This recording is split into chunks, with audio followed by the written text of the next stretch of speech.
Crud, this is going horrible.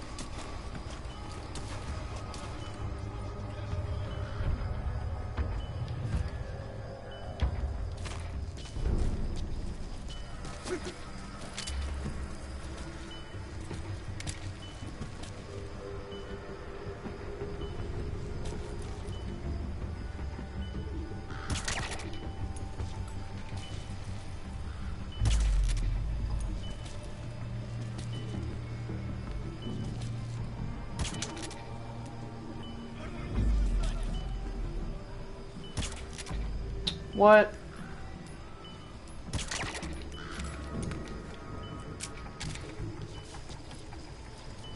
Is there anybody else?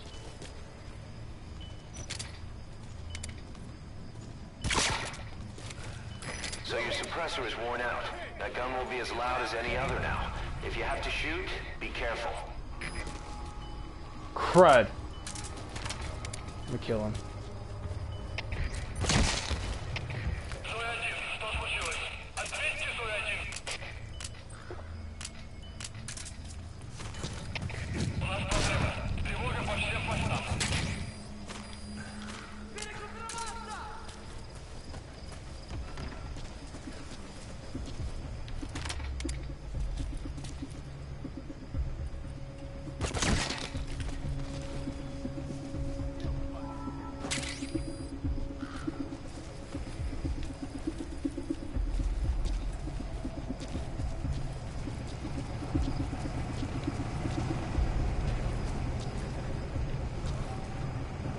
How do you get up there?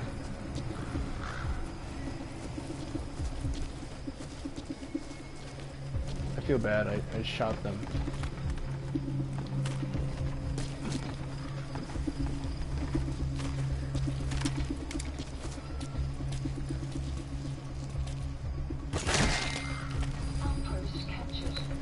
Wow. Is it?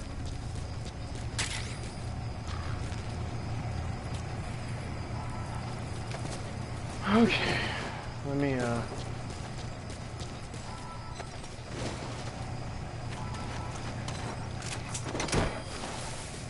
since it's captured, might as well, right?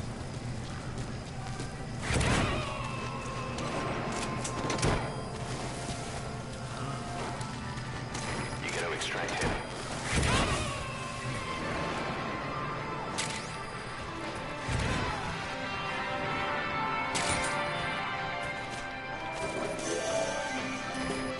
Transmitter is used to relay messages between outposts. Take it out and the mission's complete. We have the locations of all the targets. Destroy either the radio transmitter or all the antennas to shut down communications between the enemy outposts. It's all up to you, boss. So destroy, how about we destroy both?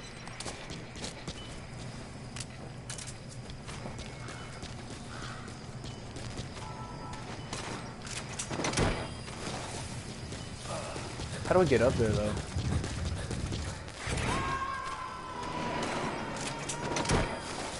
Kinda want to extract this guy, but he's dead, so... You gotta extract him.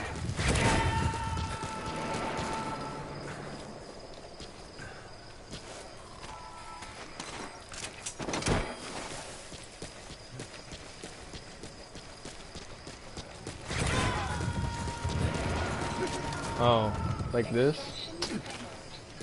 What? Explosives should take care of them well enough. How you do it is up to you.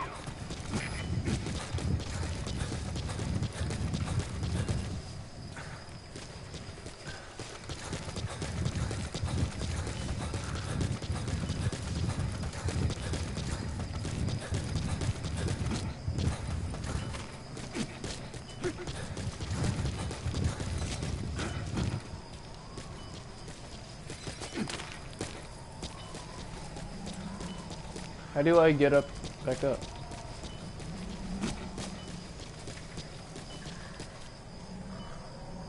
What, you can't get back up? What the heck? You know what? Whatever. Good work. You've completed your objective. Now get out of the hot zone. I thought I destroyed that. Oh.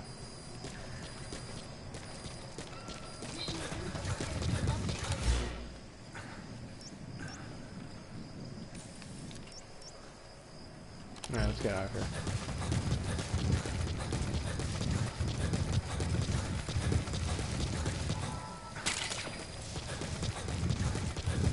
Hey, D-Horse.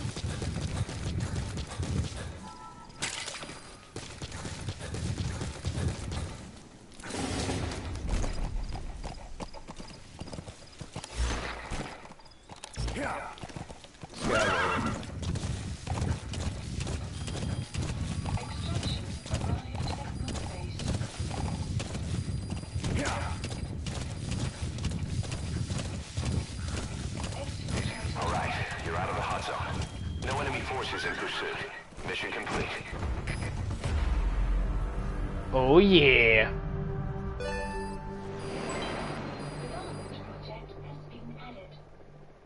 Mission complete, boss.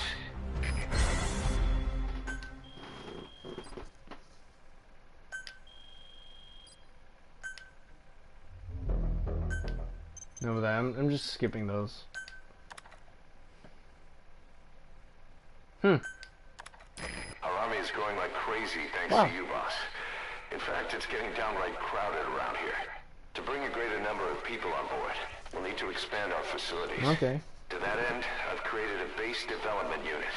It has two roles, material refinement and platform construction. I'll start with the material refinement part. The base development unit procures material resources on a regular basis according to its level. The materials are stored in containers and placed on the deck of Mother Base. Once they're finished being processed, they can finally be put to use. By using these materials to build new platforms, we'll be able to add a greater number of staff to our ranks. We don't need any specific instructions from you to refine the materials, but I want you to be the one to decide how we construct platforms. Once we have sufficient GMP and the required material resources, you can issue construction orders from your iDroid. Okay.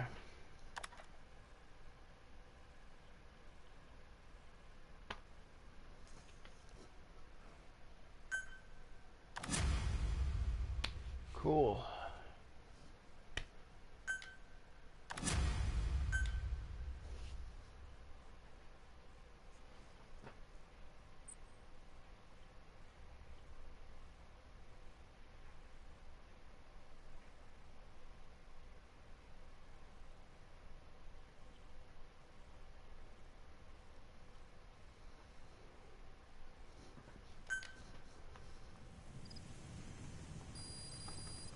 Boss, we've received a back-channel request from Langley. We're to find a piece of new American military hardware that's gone missing in the mountains of Afghanistan. It's a difficult mission, but I'd say you're back in top form by now. Check your iDroid for the details.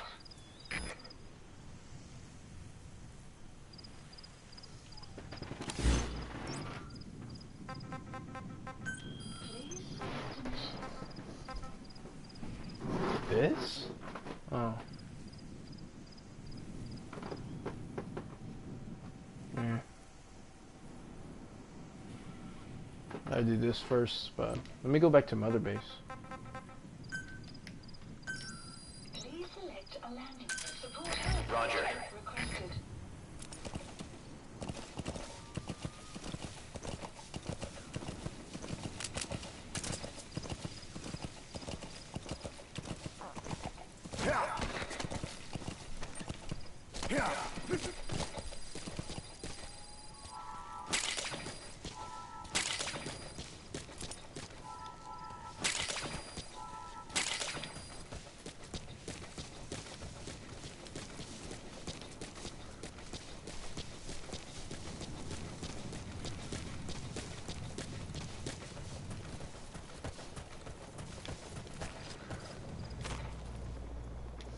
Okay, gotta chill for a bit.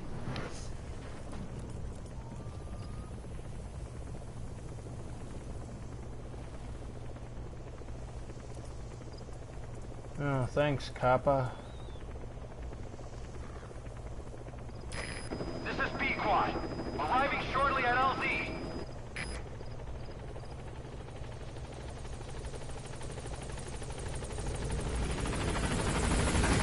This is B-Quad. On station at LZ. Thanks, don't hurt him.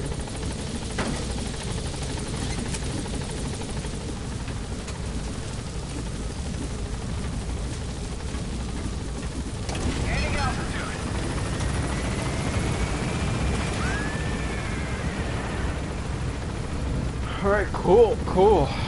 That's mission complete.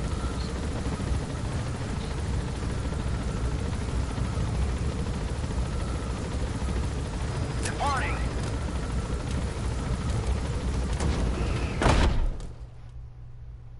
Extraction arrived at Montebase.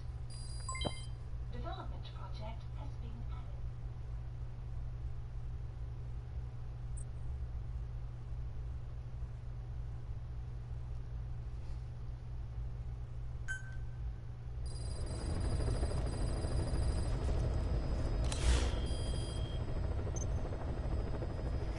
Oops. Is there more?